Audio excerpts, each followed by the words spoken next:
Hey guys, finally mukhang naglalabasan na po ang meron pong 8 Elite na processor na meron pong mga napakalakas na processor pero po meron mga mid-range lang po ng mga presyo ngayon. At ito na nga po guys, ang OnePlus A6. Napakalaki po ng in-upgrade ng smartphone na to ngayon at isang mabilis na unboxing po muna para po maipakita ko sa inyo kung gaano po kaganda ang smartphone na to bago po natin gawa ng full review. Siyempre meron siyang kasamang case. At yung kasama niyang cases, ito po siya. Meron siya nakalagay na Ace dito sa may mismong case natin. Mukhang cheap siya guys. Pero syempre ginawa po yan kasi para magmukhang gaming phone yung ating smartphone. Ito guys oh. Gilid pa lang oh. Naka metal frame na. Yan oh. Napaka-premium po agad ng smartphone na to sa may gilid pa lang. At ito po yung ating design. Yan. Actually guys, so nakita ko yung design ng smartphone na to, medyo may naalala po ako isang smartphone. Kung familiar po kayo guys sa may Redmi Note 10S, yung guys medyo hawik po siya ng forma ng camera. Medyo ganyan po yung forma ng camera ng smartphone na yun guys, na lumang smartphone po ni Redmi. At dito nga po sa may OnePlus A6 ay medyo magkahawik po sila. Yan. Sa setup ko lang saglit. Ito guys, na-setup ko na yung ating OnePlus A6. Ito po yung ating display. Ito pala guys muna yung package natin. Sa pagkakaalam ko meron din siyang malaking charger dito. Yan guys, naka 120 watts po siya. Saka syempre Type-C po na cable na color red. Yan. Signature na po ni OnePlus yan. Ito po guys yung mismong smartphone natin. Napakaganda niya. Siguradong ito na po ang simula ulit ng pagbagsak po ng 8 Elite. Hindi guys yung pagbagsak po ng mga presyo ng mga smartphone. Na dating meron pong flagship na specs. Pero ngayon po napakamura na. Check natin guys yung kanyang display. Yung ating refresh rate dito. Ito yung ating refresh rate. Sa pagkakaalam ko yan guys, tama nga oh. Meron siyang 165 Hz na refresh rate sa kanya. Napakatuling yan. Pero nakakita po ako ng review na parang hindi po lahat ng application syempre gumagana po. Yung 165 Hz na refresh rate. Sobrang taas niyan. Ito po yung ating pinaka-ibang spec sa kanya, OnePlus A6.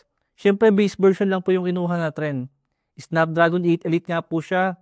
Napakalaki po ng kanyang battery. Meron 78 mAh siya battery. Siyempre, naka-silicon carbon yan. At meron tayong 12 GB RAM.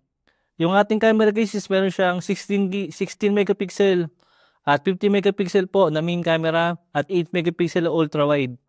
Yan po guys yung ating quick specs dito sa may OnePlus A6.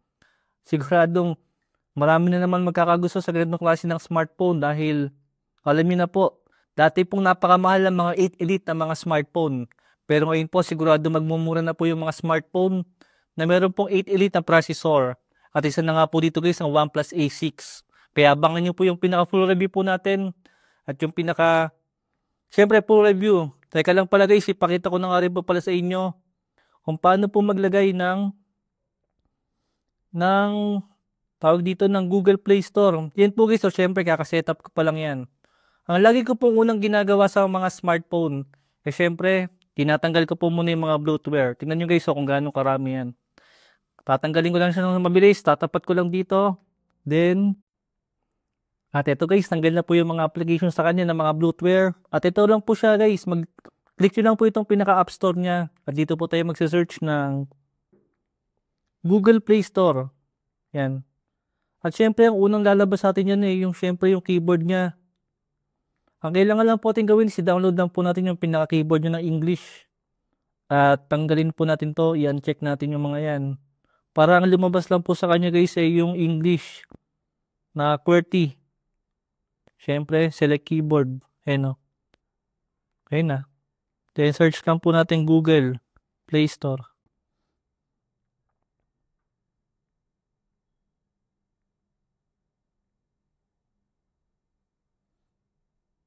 Yan. Meron na po tayong Play Store. At ilagay nyo na po yung pinaka-Google nyo, Google account, then okay na. Meron na po tayong Play Store. Ayan. Ganyan lang po guys mag-setup ng China ROM. At syempre, tanggalin lang po natin yung mga bloatware sa kanya. At yan lang po yung matitira sa kanya. Pwede nyo pa guys alisin yung iba dyan. Pero yan na lang po yung iniiwan ko. At ang ginagawa ko pa sa kanya, ginagawa ko pa dito guys tinatanggal ko po yung notification nila. Ino-off ko po siya. Saan ba? Yan. Yung yan, hindi ko siya ina-allow yan. Para wala po lumabas na mga notification na mula po sa China na hindi naman natin maiintindihan. Yan, ganyan lang po yung ginagawa ko sa kanya. Then okay na. Hindi na po mahirap gamitin yan guys. Halos yung ibang mga settings pa niya. Syempre, yan. Tanggalin lang natin yung mga ibang palatandaan ng China ROM. Then okay na po yan. Wala na yung nasa gilid niya. Wala na po yung lumalabas na parang Chinese po na search sa kanya. Malalabas na po sa kanya ito. Yan na. Para na po siyang ano ulit. Para na siyang global ROM. At yun po muna guys yung mabilis na unboxing natin. Balik na lang po yung video natin guys. Thanks for watching.